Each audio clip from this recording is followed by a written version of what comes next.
Hello tout le monde, j'espère que vous allez bien. Pour ma part ça va super. Je suis très heureuse de vous retrouver aujourd'hui pour vous filmer un tout nouvel update lecture. Alors comme à chaque début de vidéo en ce moment j'ai l'impression, mais je m'excuse de l'absence puisque j'ai eu pas mal de petits soucis d'ordre personnel, donc c'est-à-dire au niveau organisation, le travail, la fac, la vie personnelle, etc. Et j'étais quasiment tout le temps en panne de lecture. Donc ça a été un peu compliqué de trouver et de garder un rythme pour la chaîne. Mais je vous promets, c'est en train d'être réglé. J'essaye là petit à petit de reprendre un rythme avec un peu d'avance dans les vidéos. Comme ça, même s'il y a une semaine où je peux pas filmer, j'ai quand même des vidéos en stock. Et pareil, je voudrais revenir sur Instagram et sur TikTok. Alors sur TikTok, ce sera un peu le dernier sur lequel je vais revenir. Parce que TikTok, c'est un peu plus compliqué, entre guillemets, de créer du contenu pour moi. Il faut que je trouve un peu ma patte sur l'application. Et une fois que je l'aurai, eh bien écoutez, je vous retrouverai tout simplement. Mais voilà, du coup, je vous retrouve aujourd'hui avec un update lecture. Ça fait bien trop longtemps que j'en ai pas filmé. C'est un peu quand même l'essence d'une chaîne Booktube. Et pourtant, j'ai du mal à les filmer. Parce que j'ai toujours peur de pas assez bien en parler, de pas assez bien vanter les livres, ou alors de pas assez bien les vanter quand vraiment je les ai aimés, et de pas surtout réussir à vous faire un avis concret. J'ai un peu l'impression que c'est bancal des fois ce que je dis, mais c'est pas grave, écoutez, on y va de suite. Je vais commencer par vous présenter un petit livre jeunesse. Je pense que beaucoup de monde le connaît et moi je l'ai découvert littéralement aujourd'hui. Je le connaissais de titre, de nom, etc. Mais j'ai acheté ce tome aujourd'hui. Je l'ai lu en fait en rentrant. Puisque j'ai acheté le tome 1 de Mortel Adèle. Donc tout ça finira mal. Écrit par Monsieur Tan et Miss Prickly aux éditions Bayard Jeunesse. Donc c'est un petit roman jeunesse sous forme de BD. Un peu un roman graphique plutôt je dirais. Et en fait c'est quasiment une page, une histoire. À chaque fois il y a un titre. Donc Amour cruel, effets secondaires, derrière les barreaux, doutes, etc. etc. Et c'est plein de petites histoires loufoques et très intéressantes, je pense, à donner à des plus jeunes. Alors, il y a des choses dedans, je me suis dit, mais comment tu réagis quand tu lis ça et que tu es jeune? Je ne sais pas, mais je sais que j'ai beaucoup de personnes dans mon entourage proche ou lointain qui utilisent ces livres. Et il faut savoir que je veux devenir professeur des écoles et que c'est un livre dont j'entends beaucoup parler dans les écoles. J'ai notamment une cousine qui est en CE2 et qui connaissait ce livre, qui l'avait déjà lu. Un cousin qui était l'année dernière en CM2 qui me dit oui, je le lisais à l'école, j'empruntais à la médiathèque, tout ça. J'étais assez étonnée que ce soit un livre si répandu. Et même quand je l'ai acheté, la vendeuse m'a dit ah bah oui, mon petit neveu, il le lit à l'école. Du coup voilà, je me suis dit j'ai tapé dans le mille. Et du coup, de quoi ça parle? Je vais d'abord vous lire le résumé et ensuite je vous ferai un peu mon propre avis. Enfin mon propre résumé avec mon avis dedans. Que ce soit pour faire enrager mes parents, torturer mon stupide chat, lutter contre Jade et ses copines ou briser le cœur de Geoffroy, j'ai toujours une idée intéressante. Une bonne dose d'humour noir et un soupçon de tendresse, voilà la recette d'Adèle, une héroïne d'un nouveau genre. Accrochez votre ceinture, ça va déménager. Donc en fait dans ces petites histoires on va suivre Adèle, une jeune fille très jeune dans ce que je comprends. Une jeune fille assez jeune et qui pourtant, quand je lis j'ai l'impression qu'elle a 25 ans, qu'elle connaît tout, qu'elle sait tout. Et c'est assez drôle parce que du coup ça donne lieu à des situations assez cocasses. Et ouais, j'ai vraiment beaucoup aimé ma lecture. Alors c'est une lecture très rapide, en toute honnêteté j'ai dû mettre 15-20 minutes grand maximum pour le lire parce qu'il y a 90 pages à peu près. C'est des petites pages, hein. Il n'y a pas beaucoup de texte. Je vous laisse un petit peu voir. Donc au début on nous présente un peu qui sont les personnages, quels sont leurs rôles dans l'histoire, etc. Je vous laisserai découvrir par vous-même si vous le lisez. Et là du coup on a toute la tripotée des romans, enfin des mangas qui existent. Des mangas, toujours pas, des romans graphiques. Et il y a aussi des romans tout court. Enfin des bandes dessinées d'ailleurs. Je crois que c'est considéré comme une bande dessinée.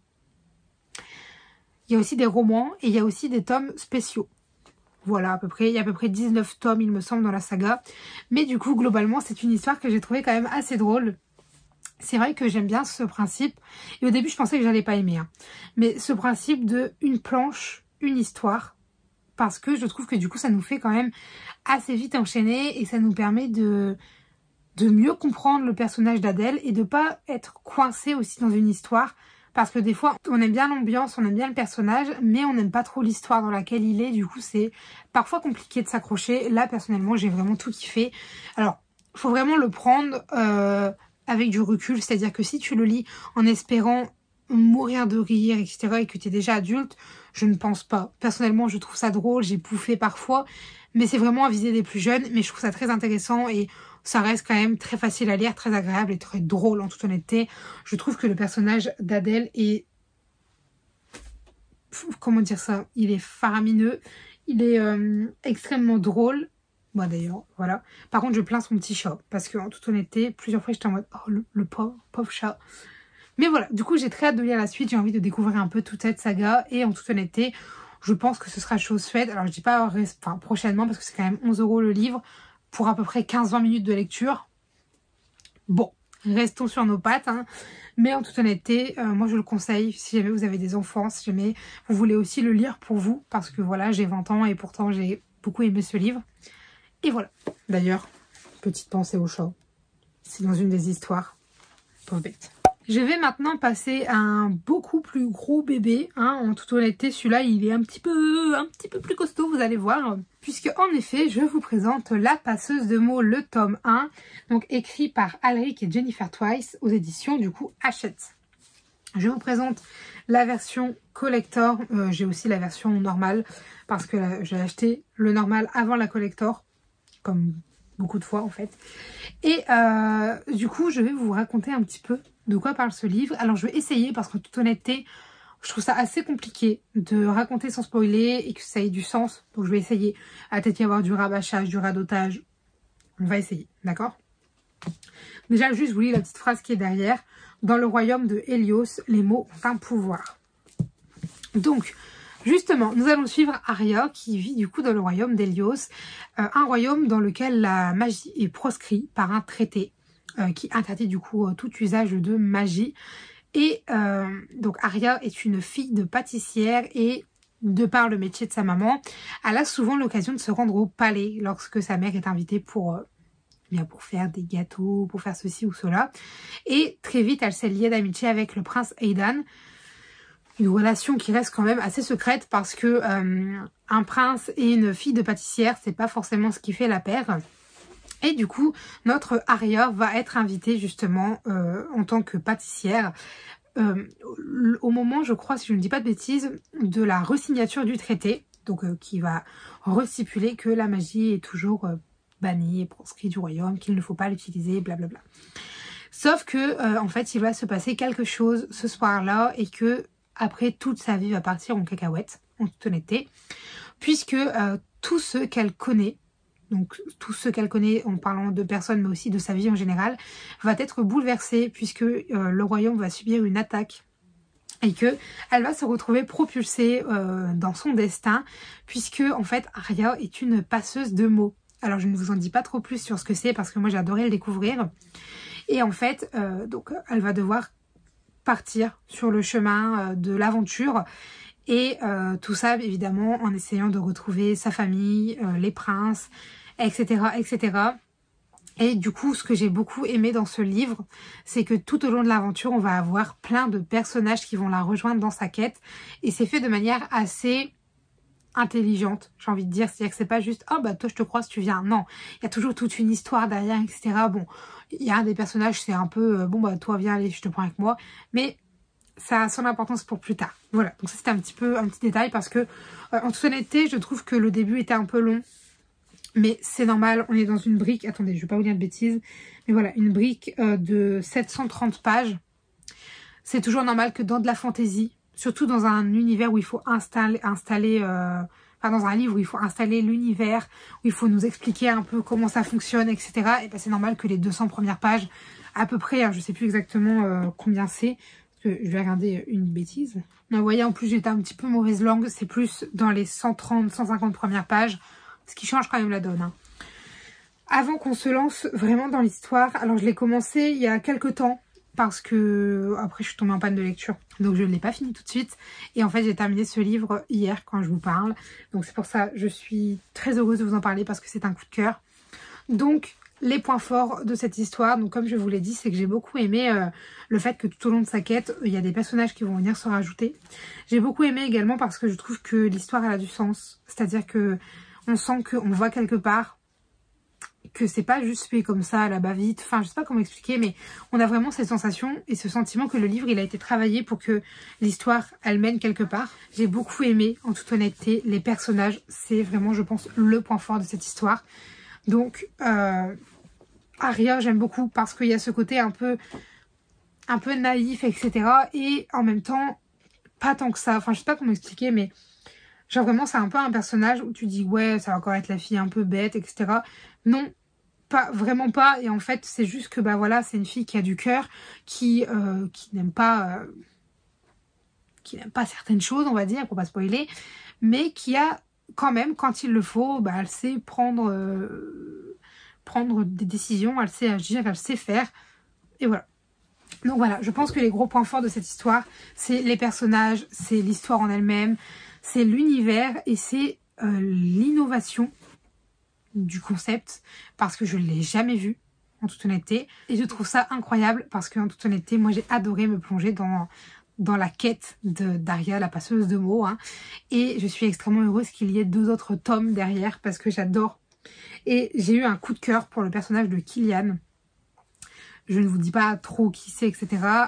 Pourquoi j'ai eu un coup de cœur? Parce que tu sens que malgré tout, ce qu'il dit, ce qu'il fait, bah derrière c'est un petit cœur en nounours. C'est voilà, pour moi c'est un peu ce sentiment, cette sensation. Plus on avance dans le livre, plus on le comprend. En plus, il y a des fois c'est explicite hein, d'ailleurs. Mais voilà. Alors le seul point négatif un peu de cette histoire, c'est ce que je vous disais, c'est que au début c'est un peu long à se mettre en place et en même temps c'est totalement normal et c'est pas désagréable à lire. Hein. C'est-à-dire que les 150 premières pages sont pas désagréables. C'est juste que quand tu veux rentrer dans de la fantaisie tout de suite, avec tout de suite de l'action, bah tu attends un peu, tu prends ton mal en patience, même s'il y a de l'action, hein, parce que je me souviens, la scène de l'attaque, j'étais un peu en mode waouh, mais genre j'adore, tu vois, j'étais à fond dedans. Mais c'était pas là ce que j'attendais tout de suite. Et puis en plus, je vous dis, voilà, j'étais dans un mood où j'avais du mal à lire, je suis tombée en panne de lecture, je forçais pour avancer. Je pense que ça n'a pas aidé. Mais du coup, voilà.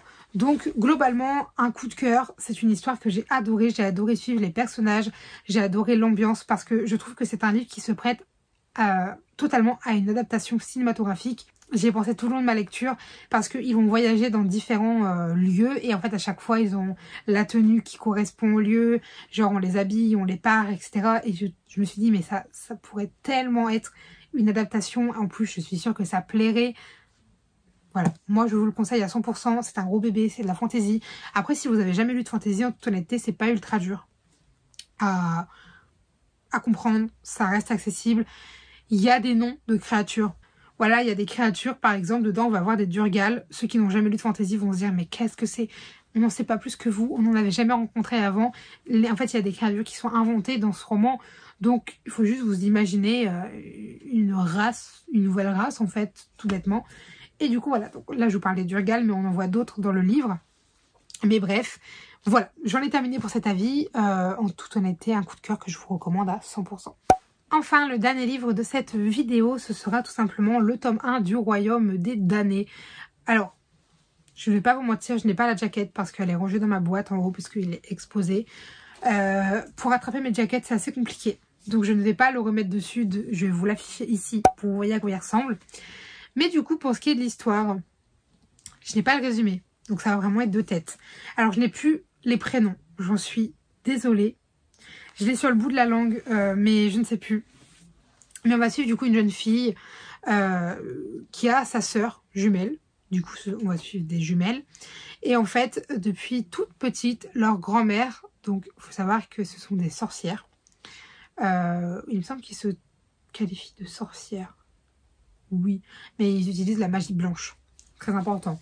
Ce sont des sorcières et en fait depuis toute petite du coup les filles ont un talisman autour du cou et elles doivent du coup tous les soirs ou toutes les pleines lunes, je ne sais plus, faire une sorte de petite prière de protection, etc. Et ça a son importance.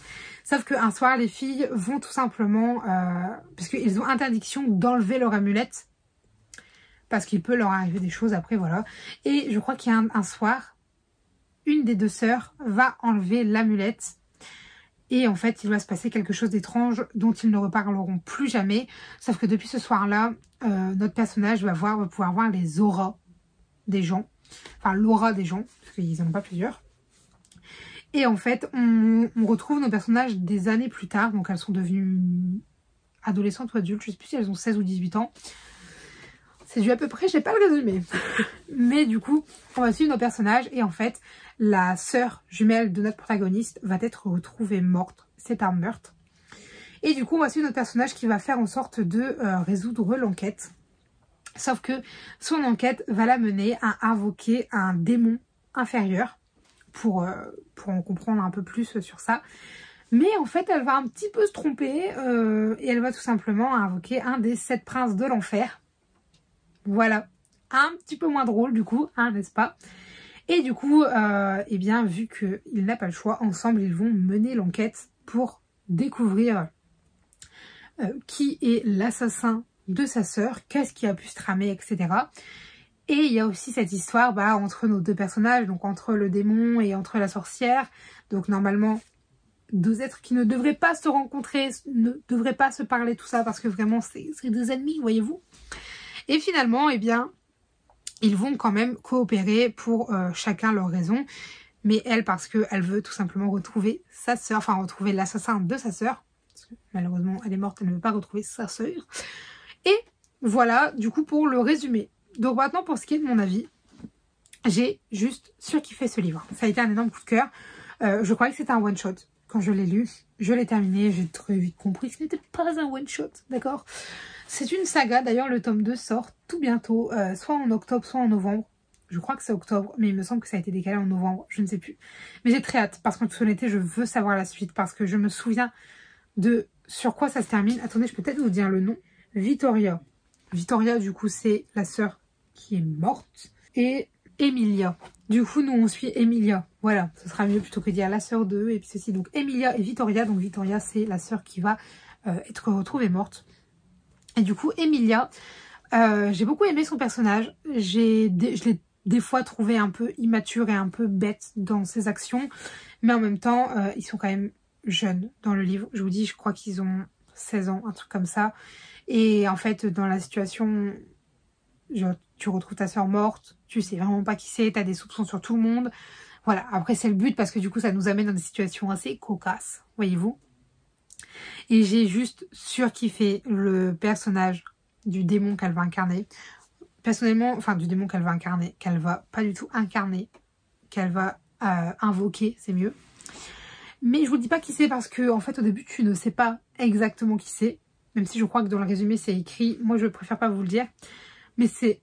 Oh, moi j'ai adoré, d'accord? C'est un peu un enemies to lover, mais c'est un enemies to...